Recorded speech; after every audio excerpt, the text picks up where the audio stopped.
Hi friends, welcome to VV Tech. இந்த வீடியோவில் நம்ம ஐஃபோனில் பேட்டரியோட பர்சன்டேஜை எப்படி டிஸ்பிளே ஆக அந்த ஆப்ஷனை எனேபிள் பண்ணலாம் அப்படின்றத தான் பார்க்க போகிறோம். ஸோ மோஸ்ட்லி நிறைய பேருக்கு ஐஃபோனில் பேட்டரி பர்சன்டேஜை எப்படி எனேபிள் பண்ணுறது அப்படின்றதெல்லாம் தெரிஞ்சிருக்கலாம். பட் தெரியாதவங்க யாரும் இருப்பீங்களா இருந்துச்சுன்னா இது உங்களுக்கான வீடியோ தான் இது.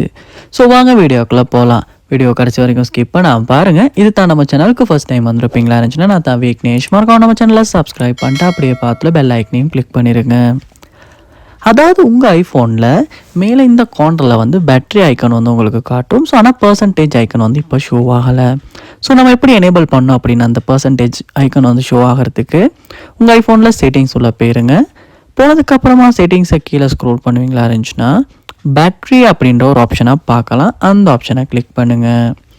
கிளிக் பண்ணோன்னா இந்த இடத்துல முதல்ல உங்களுக்கு பேட்ரி பர்சன்டேஜ் அப்படின்ற ஒரு ஆப்ஷன் ஒன்று இருக்கும். அதை எனேபிள் பண்ணுங்கள்.